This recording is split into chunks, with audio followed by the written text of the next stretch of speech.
Hey, Mike Wolf here from MikeWolfMastery.com. Thank you so much for tuning in. And, I've been investing in real estate for pretty close to 25 years now. And although these days I'm very successful at it and very strategic with what I do, a lot of my strategy came from really screwing up bad when I first started. I made a lot of mistakes, every mistake in the book at some point, I'm sure. And, as a result, it didn't kill me, so it made me stronger, but I did make some very, very expensive mistakes. So today I want to talk to you about 3 of the biggest mistakes I've made in my real estate career and how you can benefit by not making these mistakes. So I'd say my first really big mistake was investing only close to home for many, many years. I've been, as I mentioned, doing this for almost 25 years now. And for probably the first 15, 16, 17 years, I only invested in Calgary where I lived.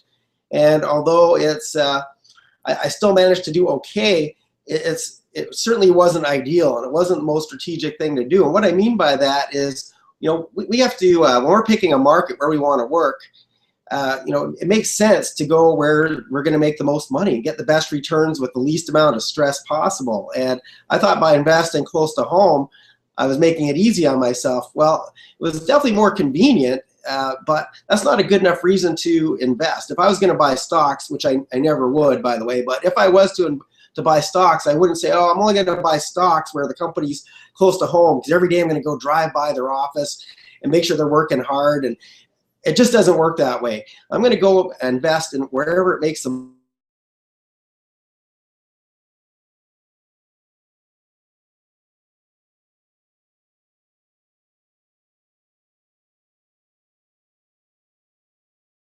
in the middle. So when I talk about landlord friendly, what I mean is how quickly can I get rid of a bad tenant? If they're not paying me rent and they're trashing the place, how quickly can I replace them with somebody else who is going to pay rent?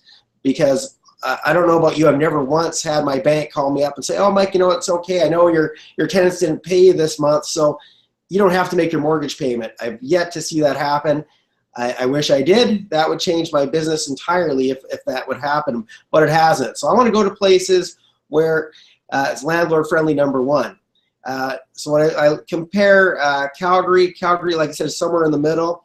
If I were to go to California, much worse than Calgary. In California, if a tenant knows how to work the system, they can go without paying you any rent for probably close to a year before you're going to get rid of them. Then we contrast that with my favorite market right now, that's Atlanta, Georgia. If we get a bad tenant, I can usually have, no matter how well they know the system, I can usually be done with them within 3 weeks. They're gone out of the property. The sheriff will actually come and physically remove them for me. So it's the exact opposite, very business friendly, very landlord friendly. So that's number one. Before I even look at anything else, that's the number one thing I'm going to look at. Number two, when I'm picking a location, is I want to see, are people moving there or are they moving away? And usually things that will cause people to want to move away is things like job loss, if the city gets too expensive, things like that. And job creation creates the opposite. If jobs are being created, people will move there from other parts of the country to do work there. So Calgary is very oil-centric. We are the oil capital of Canada. And depending on when you're watching this, right now oil is doing very, very poorly, and there's layoffs and there's people losing jobs and a lot of talk about downward pressure on the real estate prices. So we'll use Atlanta again. When we contrast that with Atlanta, Atlanta has a lot of head offices there. It's head office to Coca-Cola, Turner Broadcasting, Home Depot, Delta Airlines. The list goes on and on and on and on and on. And the reason for that is, once again, it's very business friendly. So these businesses get some major tax benefits to moving their offices there. So Atlanta has 75% of Fortune 1000 companies have an office in Atlanta, which is great because it's very diversified industries. So if Coca-Cola were to shut down its doors tomorrow, which I strongly doubt is going to happen, there's a whole lot of other industries that will go and pick up those workers. And if people have jobs, they can pay rent. If they don't have jobs, they are not paying you rent. It's as simple as that. Also, people are typically going to move away. When we look at a place like Detroit, auto industry is doing horribly and probably will never be competitive again in the United States. So that means Detroit has to reinvent itself. And what that means is, yeah, the homes are cheap, but they're probably going to stay cheap. And it's also a lot of headaches. It's very difficult when you have tenants that are, you know, out of work. It's very, you can't get money from them. They of course don't want to move. They've got nowhere to go. It's just a very stressful situation. So that's number two. Is it, you know, what's going on with job creation? That's usually the number one thing. And are those jobs in diversified industries? Because I don't want everything in one industry. So that's number two. Number three is, what kind of return on investment can we get? How much money do I have to take out of my pocket to generate rent? And also, what's that, not only the cash flow, there's cash flow is one part of it. That comes from, we take our rent that comes in, we subtract the expenses, and that gives us our income. How much income will it produce? How much money do I have to take out of my pocket to generate that income? So in Atlanta, it's a whole lot higher than it is in Calgary. Also, in the US, there's a whole lot of tax benefits to owning real estate, and there's a whole, just one is what's called the 1031 exchange. And it basically says that if I sell a property that I've owned for over a year, I use the proceeds of that to buy more real estate, I'm going to defer the capital gains. Now in Canada, every time I sell a home in Calgary, I've got to pay capital gains tax, and I can only reinvest what I've got left over. So that's very, yeah, that's kind of a very short look at, so I can make a, you know, literally do a whole course on how to pick a market. So back in the old days, I just went to my default market, which was Calgary, because that's where I lived. If I lived in Atlanta, yes, I would invest in Atlanta all day long. If I lived in Kansas City, that's another market I like right now, I would invest there all day long. But if I live somewhere else where I'm trying to swim upstream to do a real estate deal and to make some money, and also to, you know, make sure I've got tenants that aren't ripping me off. If I can get rid of, you know, the sooner I can get rid of them, the better. I'm in a much better financial position. I have a lot less stress. I'm gonna have a much more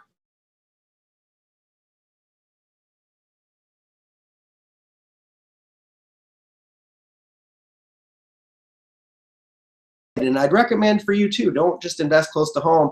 There's also the other disadvantages when you invest close to home. It's stressful, because guess what? You're driving by the properties that you own. And if you're doing things right, this is going to bring me to my second mistake, you're going to have teams that deal with that.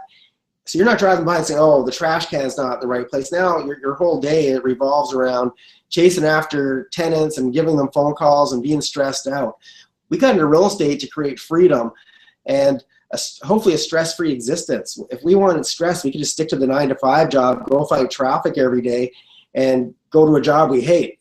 I'd rather have something that I love and have the right systems in place where I don't have to deal with these issues. So number one, don't invest close to home just because it's convenient. If the numbers make sense and it's close to home and everything else makes sense, then yes, you can invest close to home. But for 99% of the population, that's not the case. Number two biggest mistake is trying to be, excuse the pun, a lone wolf. I used to do everything myself. I did my own property management. Fortunately, I have two left hands and I couldn't do any repairs. Otherwise, I would have done repairs too. But I was dealing with tenants. You know, they'd be phoning me up in the middle of the night with leaky toilets and all these issues. And you know, it really hit home this past September. I was in South America on vacation, and I got an email from one of my property managers saying, hey, Mike, nothing to worry about, but there's this freak snowstorm in Calgary. I still own some properties in Calgary, by the way, that I bought a long time ago. I'm not buying anything there now, but I still own some.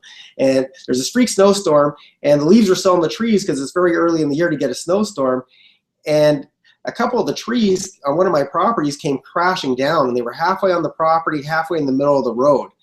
And back in the olden days, before I had teams, I would have had to have cut my trip short, flown back to Calgary from South America, and dealt with the issue. And you know, here I am instead on a different part of the world.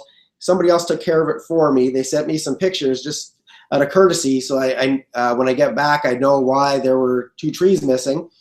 And it was such a big contrast to how I used to do business, because instead of cutting my trip short and flying back home, I actually extended my trip and stayed longer because I didn't want to go back to snow. So these are things you want to look at. You want to have the right teams, the right systems in place, and you've got to treat your real estate investing as a business. So imagine you bought a McDonald's franchise. You're not buying it so you can go flip burgers all day long, and you certainly don't want to do that to save money. You're doing a minimum wage job. So quit doing minimum wage jobs in your real estate business. Get the right people in place.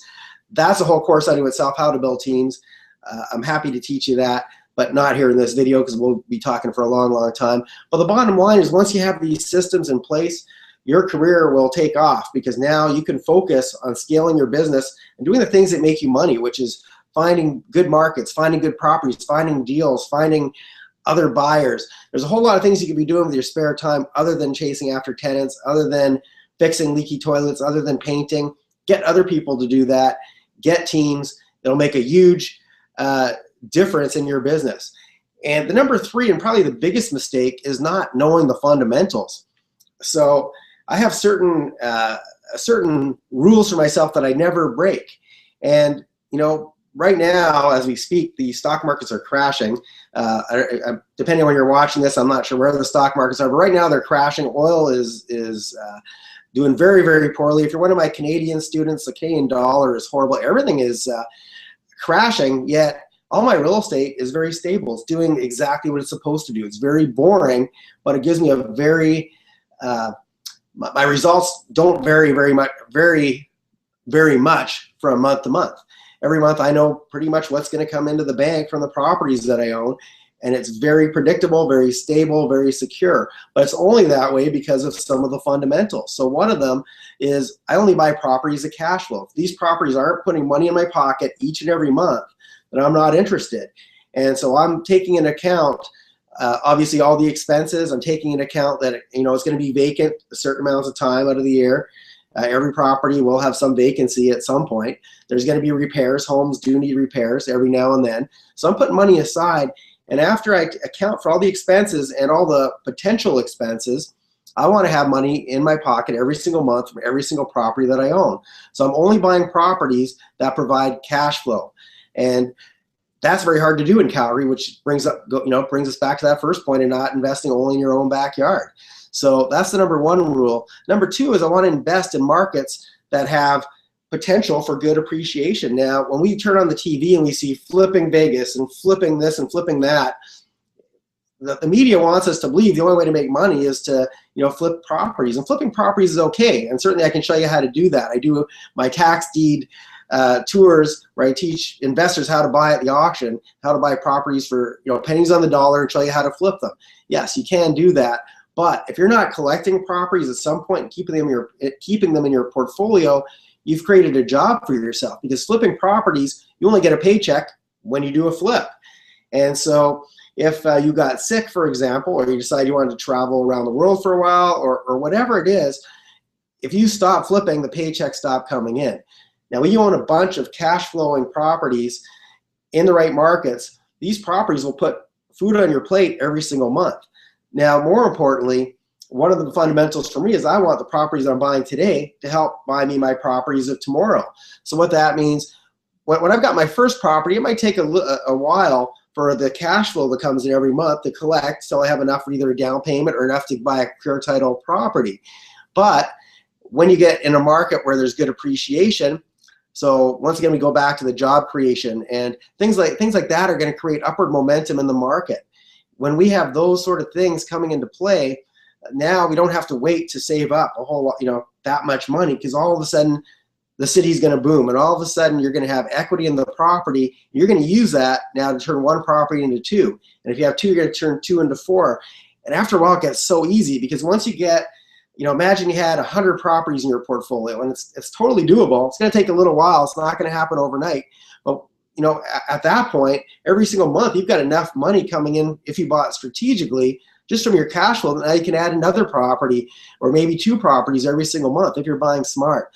So these are some of the fundamentals. Another fundamental is you want to know how to read the markets. Real estate is very cyclical, does the same thing over and over and over again.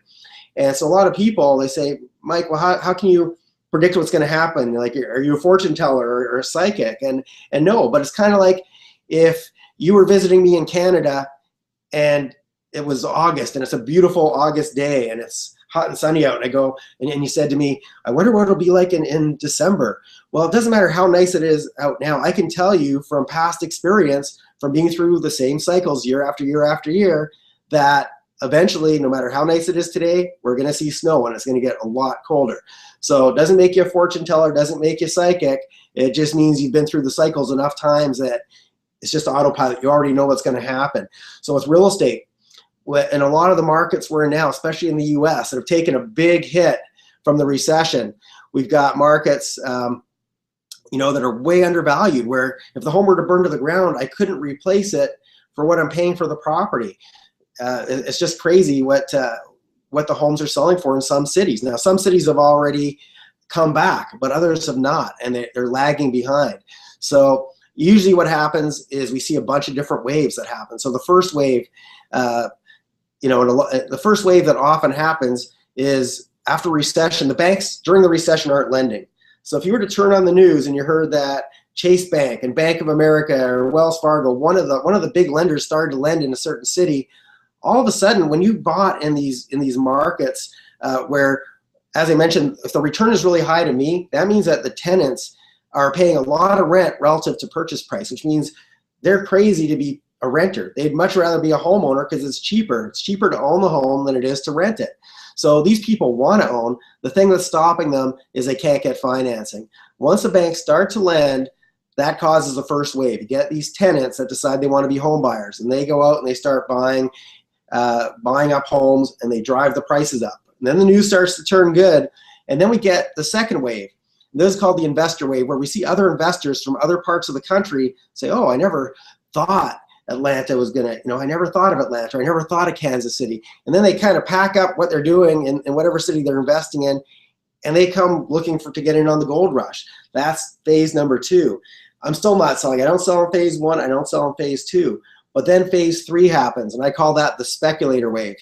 And I'll hop in a taxi cab from the airport, and the taxi driver says, oh, well, what are you doing in Atlanta? And I say, oh, you know what, I invest in real estate here. He goes, oh, you know what, so do I. I've been flipping properties, and I've done 2 flips, and I made a lot of money. And then I get to the hotel, and the front desk clerk says, oh, I've been flipping properties. And then the server at the restaurant is flipping properties. When everybody's getting into it, because they see this gold rush, and everybody thinks they're an expert at real estate. Now you got people who've never done a real estate deal in their lives, all of a sudden jumping on the bandwagon just because money is readily available from the banks. That's when I get out. We know that is not sustainable. We know that market's going to turn the corner and come crashing down. And now I'm going to let these people who are probably writing competing offers, I'm going to let them fight over my properties. I'm going to take my money and I'm going to move it to another market that's lagging behind and just ride that market up. So these are just a few of the fundamentals. Once again, that's a whole course in itself too. But when you know these different fundamentals and you stick to them and you make your real estate really super boring, you know what? Take your money, make your money safely and securely in real estate, and then go have fun with it. Have the fun in your life doing things that you enjoy. Go travel. Go do whatever it is. Go give back and volunteer. Whatever it is you like that lights you up and makes you excited, make that your excitement. Don't make your real estate exciting. Make it really, really boring. And when you do that, you're going to have a much less stressful and happier real estate investing career. So I hope that helps. Those are just 3 of many, many mistakes I've made over the years, but I hope you can learn from them and use that to your advantage. You don't have to make the same mistakes I did. So if you need any help, I am happy to help you. I've got courses. I've got turnkey properties where everything's done for you. They're bought in the right markets, in the right neighborhoods. I do educational tours.